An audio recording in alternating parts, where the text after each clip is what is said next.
Iniciamos una extensa sección que va del capítulo 10, versículo 11, hasta el capítulo 22, versículo 1, que nos van a narrar los acontecimientos desde el Sinaí hasta Moab. El primer texto lo encontramos entonces en el capítulo 10, versículo 11 hasta el 36. Acá se nos narra cuando Israel abandona el Sinaí. Ya se van de esa zona. Arranca así, leo los dos primeros versículos. En el segundo año, el día 20 del segundo mes, la nube se alzó por encima de la morada del testimonio y los israelitas fueron avanzando por etapas desde el desierto del Sinaí hasta que la nube se detuvo en el desierto de Parán.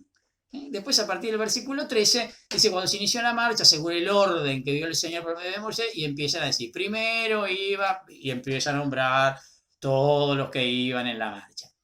Salteo, entonces, y voy al versículo 29. Los que estén con la Biblia ahí siguiéndolo, salten al versículo 29.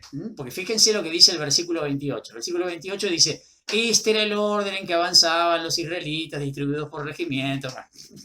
Describieron todo antes, ¿no? En el versículo 29 dice, Moisés dijo a Jobab, que era hijo de su suegro Reuel, el madianita, nosotros vamos a emprender la marcha hacia el lugar que el Señor prometió darnos. Ven con nosotros y seremos generosos contigo, porque el Señor prometió ser generoso con Israel. Él replicó, no iré con ustedes, sino que regresaré a mi país natal. Por favor, no nos abandones, le insistió Moisés. Tú sabes muy bien en qué lugar del desierto podemos acampar y por eso nos servirás de guía. Si vienes con nosotros, te haremos participar de los bienes que el Señor nos conceda. Ellos partieron de la montaña del Señor y recorrieron un camino de 3 días. Durante todo ese tiempo, el arca de la alianza del Señor avanzó al frente de ellos para buscarles un lugar donde hacer un alto.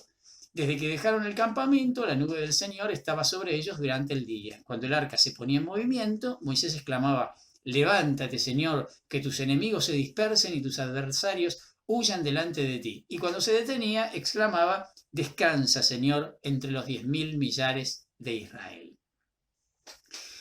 Bueno, a ver, vamos a hacer algún comentario sobre al menos sobre estos versículos que hemos leído. En el versículo 11, entonces, fíjense que comienza con una indicación de tiempo. Dice el año segundo. ¿Qué cálculo podemos hacer? Unos 11 meses después de la llegada al Sinaí, si contamos todas las indicaciones de tiempo que van apareciendo. En ese momento, entonces, los israelitas levantan el campamento y siguen su marcha hacia la tierra prometida, o retoman su marcha hacia la tierra prometida. La ascensión de la nube, tal cual había sido anticipado, fue la señal para partir. ¿Se acuerdan que se había indicado eso? En el versículo 12 dice, se habla del desierto de Parán. Es el que está situado al sur y sudeste de Kadesh, en la región noreste de la península del Sinaí. ¿Se acuerdan que la península del Sinaí tiene una forma triangular? Bueno, está en la región noreste, o sea, bien cerquita de donde tenían que ir, o en la orientación hacia donde tenían que ir, hacia Palestina, ¿no? Hacia la tierra prometida. Las tribus en la marcha observaron estrictamente el orden que habíamos encontrado descrito, ¿se acuerdan? En el capítulo 2. Salvo que en esta sección, la única diferencia es que los clanes de Gersón y Merari preceden a los rubenitas. Esto aparece en el versículo 17, nosotros no lo leímos, hago esta aclaración simplemente para explicar que se repite el mismo orden, excepto en esto, porque eran los encargados de preparar un lugar donde reunir el nuevo sitio para el campamento, donde iban a encontrar un nuevo lugar para acampar. En el versículo 29, que es donde retomamos la lectura, aparecen los madianitas, estaban emparentados con los kenitas, que era la tierra, ¿se acuerdan? Donde Moisés había recibido la vocación, Éxodo capítulo 3, el relato de la zarza ardiendo, donde Dios los llama, etcétera, etcétera. En tiempos de Saúl, cuando digo en tiempos de Saúl, estoy hablando del primer rey de Israel, el rey que estuvo antes de David, ¿sí? los madianitas todavía conservaban ciertas relaciones con los israelitas. Por el testimonio que vamos a encontrar después en el libro de los jueces, en el capítulo 1, en el primer libro de Samuel, había relación entre los dos pueblos. La invitación que le hace Moisés es uno de los ejemplos más antiguos que tenemos de la buena disposición de Israel a compartir con extranjeros las bendiciones prometidas por Dios, ¿no? Que esto después, mucho más adelante, vamos a ver que la cosa se restringe muchísimo, ¿no? Especialmente después del destierro en Babilonia, ¿no? Donde empieza todo este tema del rechazo, o del odio al extranjero, ¿no? También es cierto que Jobab conocería muy bien la región y por lo tanto los caminos del desierto. A ver, dada la escasez de oasis que había en la zona del Sinaí, y que estos eran conocidos únicamente por los nómadas del lugar, los servicios de Jobab como guía podrían ser indispensables. Fíjense, con razón en el texto se dice literalmente: tú serás nuestros ojos, dice en el versículo 31, literalmente. Bueno, hoy, en la actualidad, a los beduinos se los suele llamar, entre los beduinos, quiero decir, al que hace de guía, se lo suele llamar ojo de la caravana. Yo no sé si se acuerdan, cuando habíamos hablado de el suegro de Moisés, Jetro, habíamos dicho que a veces aparecía con otro nombre, que era Reuel. Bueno, habíamos hecho referencia a este texto que estamos leyendo ahora, porque en este caso Jobab está emparentado con el suegro de Moisés, que acá no se lo nombra como Jetro, sino aparece como Reuel. ¿Se acuerdan que habíamos dicho que había como distintas tradiciones en este sentido? Acá apareció finalmente el texto.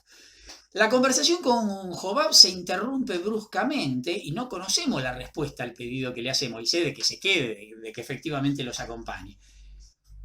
Por lo que vamos a encontrar más adelante en el libro de los jueces, capítulo 1, versículo 16, parece sugerir que Jobab finalmente accedió a acompañarlos, pero bueno, no estamos seguros de esto. Miren lo que dice Jueces 1:16.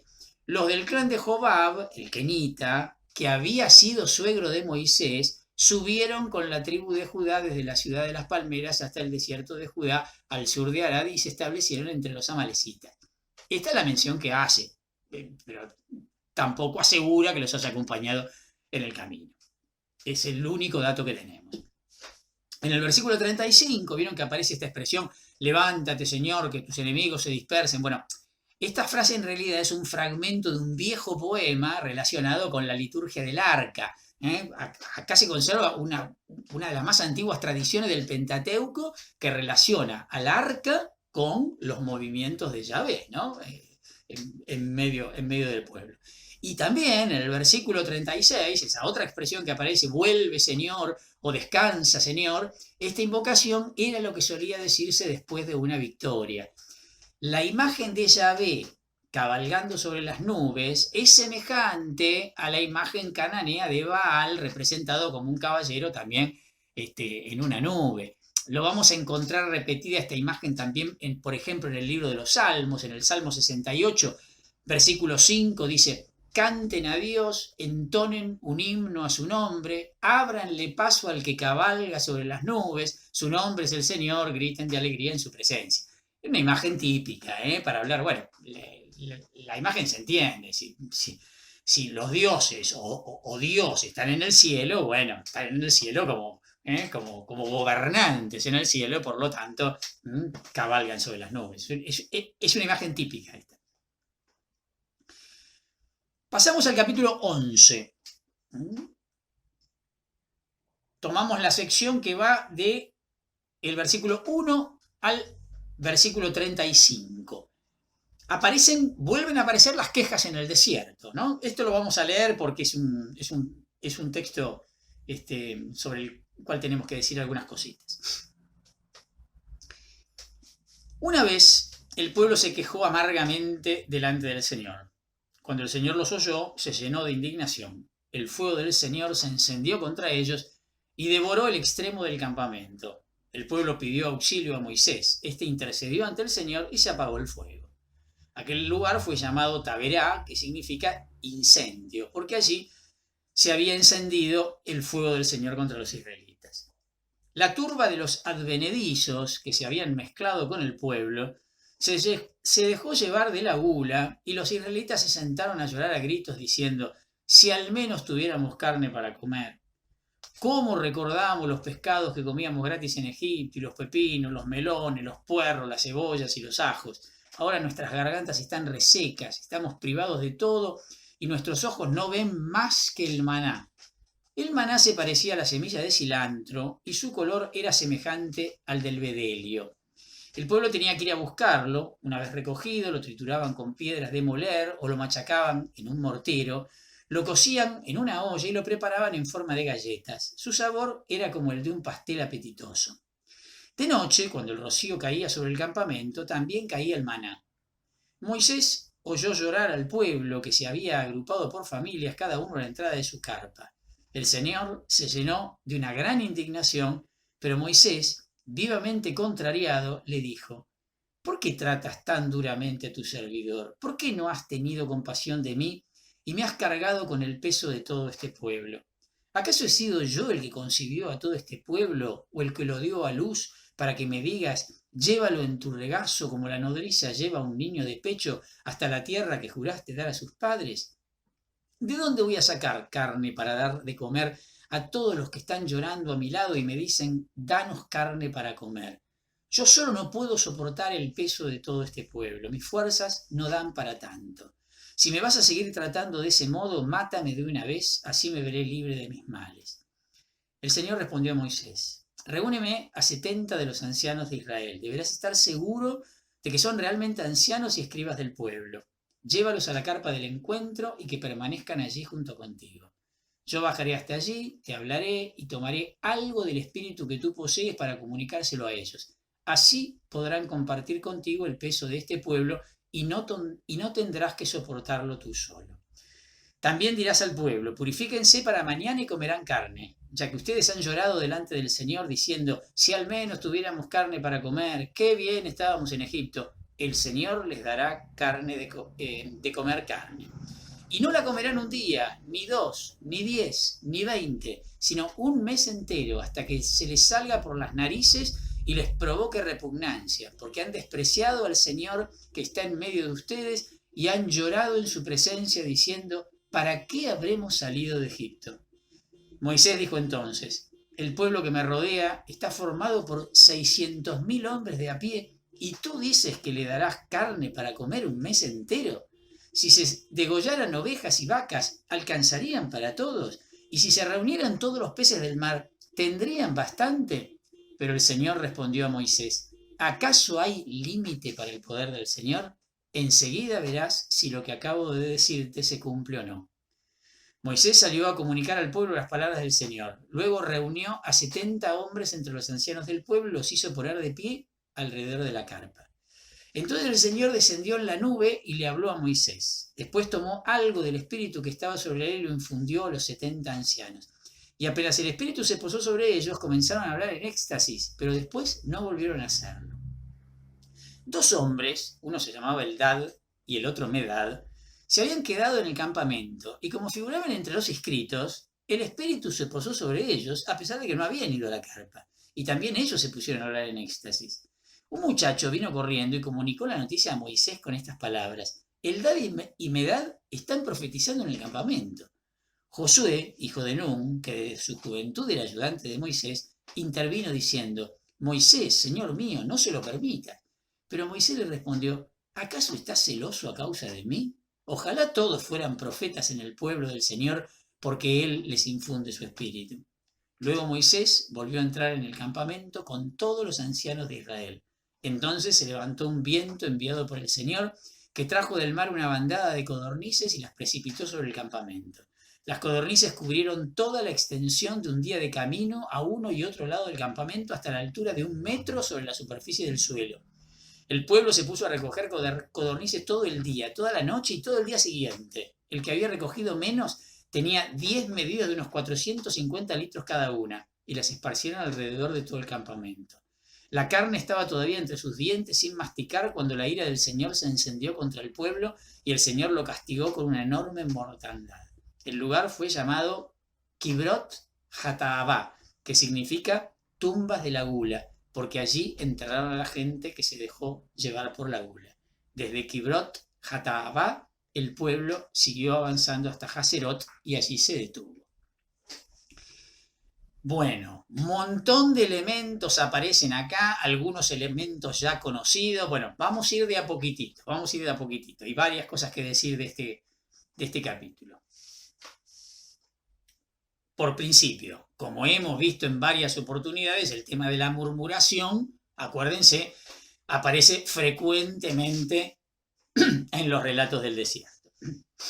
¿Vieron al principio, en el versículo 3, que se habla del lugar que se llamaba Taberá, que significa incendio? Bueno, este breve relato tiene como fin explicar por qué el lugar llevaba ese nombre. Nos encontramos aquí una vez más con otro de los tantos relatos etiológicos que se encuentran en el Pentateuco, ¿no? Esos relatos que dan la explicación de por qué el lugar se llama de la manera como se lo conoce. Desconocemos la localización exacta de esta localidad. En el libro del Deuteronomio, capítulo 9, versículo 22, se la sitúa en la región de Cades Barnea, también al noreste de la península del Sinaí, donde habíamos hablado antes del desierto de Parán. En el versículo 4 se habla de unos advenedizos o extraños mezclados entre ellos. Los hebreos que abandonaron Egipto no formaban un grupo homogéneo. En el Antiguo Testamento aparecen muchos indicios sobre el origen mixto de Israel. Nosotros lo fuimos diciendo en varias oportunidades esto, ¿no? Si bien la Biblia nos presenta un grupo compacto que sale con Moisés y que aparentemente ese grupo compacto serán los antecedentes de los descendientes finales de los que formarán el pueblo de Israel, la historia de verdad no es así. Acuérdense de los dos éxodos, el éxodo huida, el éxodo de expulsión. Acuérdense de la referencia que habíamos hecho a los Ixos, que pertenecían, que eran primos hermanos, digamos, por decirlo de alguna manera, de los judíos. Y esto que habíamos dicho, que el pueblo de Israel se terminará formando con toda la gente que había en Canaán. Y algunas de esas tribus que había en la época de David en Canaán, mucho tiempo después, quiero decir, algunas probablemente ni siquiera habían estado nunca en Egipto, ¿sí? Entonces, evidentemente que acá se está haciendo referencia, por supuesto, una referencia implícita, pero que tiene que ver con esto, ¿no? Con esta otra gente.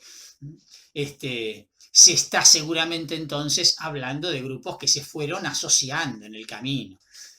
El yavismo, por otra parte, digamos, el responsable de una de las tradiciones, de la tradición yavista, lo encontramos bastante bien dispuesto a asimilar a los extranjeros, aunque sin tolerar las prácticas paganas, ¿no? Digo porque la tradición sacerdotal la vamos a ver mucho más reticente a este tema de aceptar al extranjero, pero la tradición yavista es mucho más abierta en ese sentido. En el versículo 6 aparece el maná, que ya de hecho ni siquiera se explica demasiado del maná, o sea, se da por descontado. Y lo que quieren ahora es comer carne. Fíjense entonces, estamos delante de una versión distinta a la que habíamos visto en el capítulo 16 del libro del Éxodo, ¿se acuerdan? Donde la murmuración era porque no tenían para comer. Y Dios responde entonces con el maná y las codornices. Aquí lo que se trata es que están cansados del maná y entonces quieren comer carne. El relato, además de esta importante diferencia, es mucho más profano. Fíjense que acá no se habla del tema del sábado. ¿Se acuerdan que en el capítulo 16 del Éxodo el tema del sábado era muy importante y por eso se daba la reglamentación de que se tenía que recoger durante los 7 días y que en el séptimo día, en el sexto día, quiero decir, se recogía el doble para justamente el sábado no tener que recogerlo? Bueno, con toda una cantidad de precisiones, obviamente, de la tradición sacerdotal. Acá no aparece nada de todo eso. Sí hay una aclaración de cómo, que no estaba allá, de cómo se procesaba este maná. Vieron que en el versículo 8 dice, lo molían entre piedras. Bueno, en Palestina la harina se obtenía moliendo o machacando el grano, que son las dos formas como aparecen acá, ¿no? Para moler se hacía pasar el grano entre dos piedras, hasta convertirlas en polvo para poder ser amasado, para hasta convertirlas en harina, digamos, y para machacar se servían de mortero con su correspondiente masa. Bueno, ¿por qué digo esto? Porque en las excavaciones arqueológicas se han encontrado numerosas piedras de moler, morteros, masas, y la característica era que estos instrumentos se solían hacer con basalto negro. La mayoría de estos elementos encontrados estaban hechos de este material. En el versículo 12, salto. ¿Se acuerdan la pregunta de Moisés, ¿no? ¿Acaso he sido yo quien ha concebido a todo este pueblo? El reclamo que le hace Moisés a Dios. A ver, Dios era el autor del Éxodo y era suya la responsabilidad de cuidar al pueblo. Esto está claro. Esto es lo que le está reclamando Moisés. Y la imagen que aparece acá, en realidad, la traducción literal sería padre adoptivo llevando al niño, una imagen particularmente tierna, particularmente delicada. Tan es así que tanto la Biblia de Jerusalén como el libro del pueblo de Dios traducen este padre adoptivo por nodriza, ¿no? Como que le calza mejor a lo que está queriendo insinuar, ¿no? A partir del versículo 16 encontramos otro relato paralelo a ¿qué otro? Al del capítulo 18 del libro del Éxodo. ¿Se acuerdan con la institución de los jueces cuando Jetro, el suegro de Moisés, le aconseja a Moisés que instituya jueces por el mismo motivo, porque estaban como locos Moisés y Aarón resolviendo los problemas del pueblo? Bueno, acá tenemos una nueva versión de lo mismo, ¿sí? En el versículo 17 hay una imagen muy linda que dice, tomaré parte del espíritu que hay en ti. O sea, estos 70 ancianos participarán de algún modo de la autoridad de Moisés. Un traspaso similar a este que aparece acá del espíritu, pero con protagonismo de Elías hacia Eliseo, aparece en el segundo libro de los Reyes, capítulo 2, versículo 9. Miren, cuando estaban cruzando el río, Elías dijo a Eliseo, pide lo que quieras que haga por ti antes de que sea separado de tu lado. Eliseo respondió, si pudiera recibir las 2/3 partes de tu espíritu. No es nada fácil lo que pides, dijo Elías. Si me ves cuando yo sea separado de tu lado, lo obtendrás. De lo contrario, no será así. Y mientras iban conversando por el camino, un carro de fuego, con caballos también de fuego, los separó a uno del otro, y Elías subió al cielo en el torbellino. Hay algo parecido, Eliseo le pide a su maestro, digamos, porque Eliseo era el discípulo de Elías, ¿no? Le pide poder tener parte de su espíritu. Estamos en un texto muy similar. Y fíjense cuál es la condición que le pone Elías a Eliseo. Si me ves cuando sea arrebatado. Tienen que hacer memoria los que vimos juntos el libro del Génesis. ¿Se acuerdan cuando estábamos transitando el libro del Génesis? Y estábamos con los 11 primeros capítulos del Génesis. En el capítulo 5 del libro del Génesis aparece una genealogía de 10 personajes, estos que vivían un montón de años, Matusalén, que vivió 969 años. Bueno, el séptimo de estos 10, de esa genealogía de 10 personas, el séptimo era un tal Enoc, que justamente fue arrebatado al cielo, igual que lo que se dice acá de Elías. Son los únicos 2 personajes del Antiguo Testamento que, entre comillas dicho, no murieron. no se dice que hayan muerto, porque los dos fueron arrebatados al cielo. Bueno, imagínense toda la literatura que hay en torno a tanto la figura de Enoc como la figura de Elías y todo el simbolismo que hay atrás de esto. Bueno, somos testigos por el Nuevo Testamento que en los evangelios se habla de Juan el Bautista como imagen de Elías, o incluso el mismo Jesús como imagen de Elías, ¿no? Otra cosa interesante. ¿Se acuerdan del relato de la ascensión al principio del libro de los Hechos de los Apóstoles?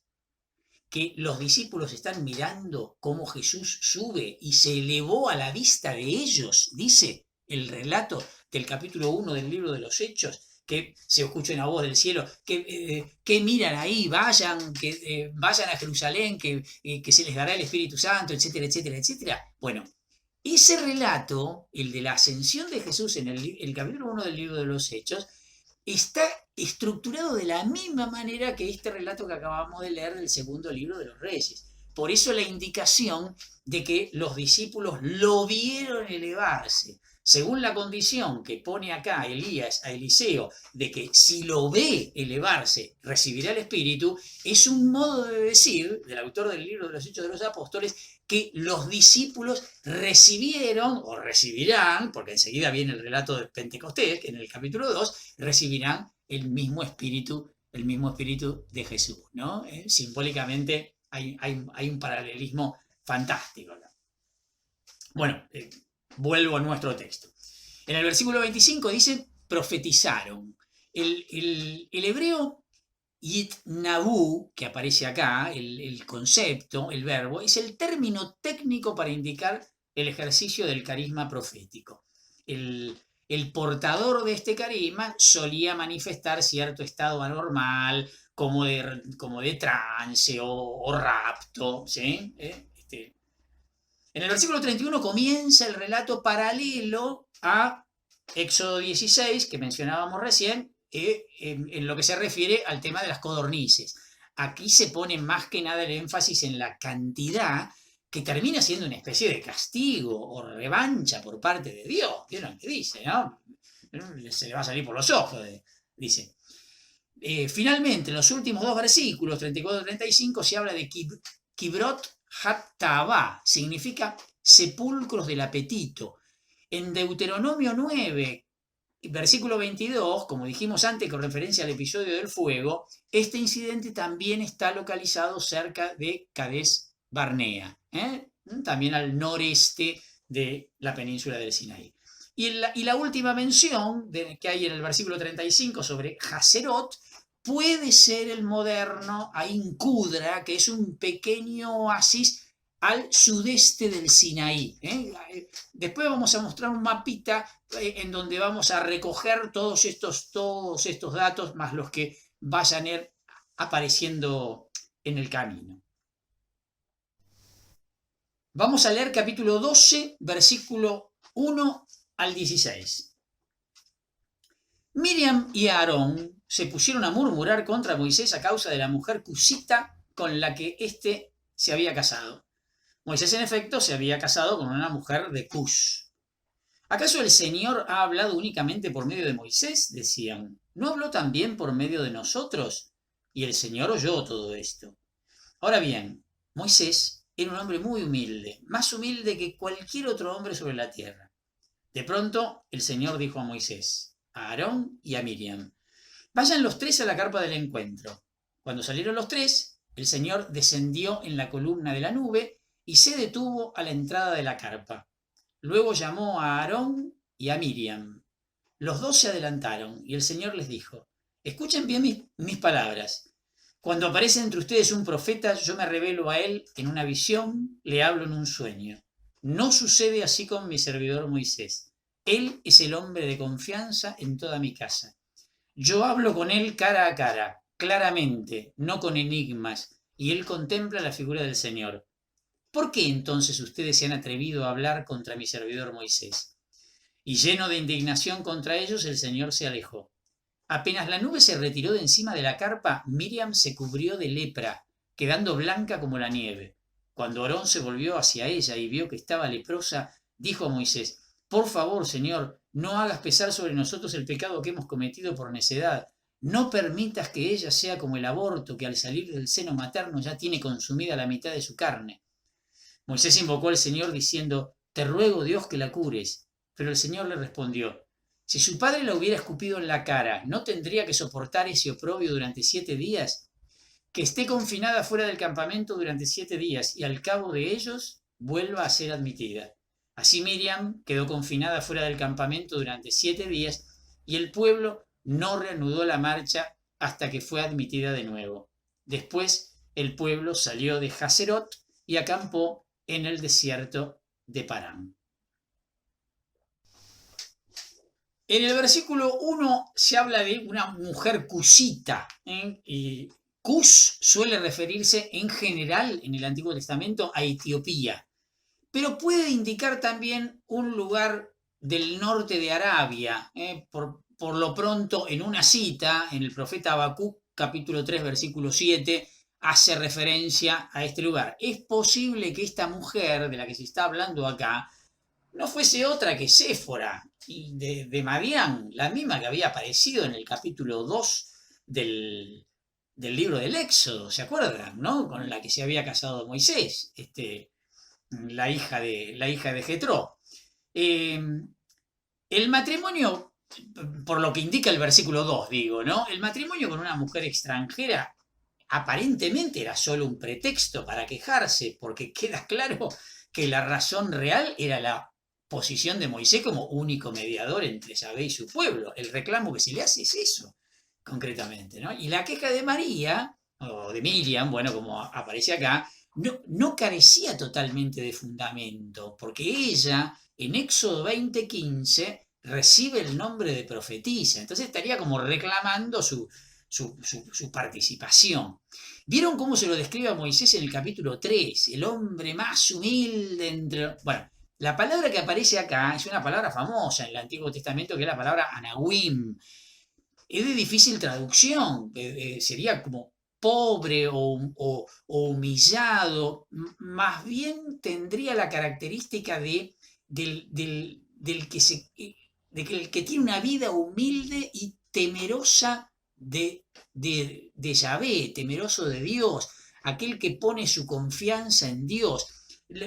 Los anahuim se van a convertir en una categoría de espiritualidad que después va a llegar al Nuevo Testamento y que va a ser tomada por Jesús. Cuando Jesús habla del pobre, está hablando en este sentido, ¿no? De la bienaventuranza, por ejemplo, concretamente, ¿no? De la bienaventuranza de Mateo especialmente se refiere a esto. Hay algunos que lo asocian o lo traducen por piadoso, pero en realidad hay otra palabra hebrea para hablar del piadoso, que es la palabra hasidim, que es la palabra que va a identificar mucho más adelante, estoy hablando al final del Antiguo Testamento, a los que conformarán este grupo o secta que la encontraremos en el Nuevo Testamento de los fariseos. Los fariseos eran justamente los hasidim, los piadosos. En el versículo 8 se dice, o por lo menos la traducción que leímos nosotros, que Dios hablaba con él cara a cara. En realidad el texto hebreo dice peh el pe, que en hebreo literalmente es boca a boca. La metáfora indica el carácter directo e inmediato del trato de Dios con Moisés, ¿no? Acuérdense de Éxodo 33:20, donde solo él podía ver el rostro de Dios sin morir. Había hecho la referencia. Y vieron finalmente en el versículo 14 cuando habla de escupir en su rostro. Bueno, este era un acto, digamos, era un insulto gravísimo, que además de serlo también era una suerte de maldición, ¿no? En el libro del Deuteronomio, capítulo 25:9, vuelve a aparecer esto, ¿no? Era gravísimo el agravio a los padres, ¿no? Concretamente. Bueno, se está haciendo referencia a eso.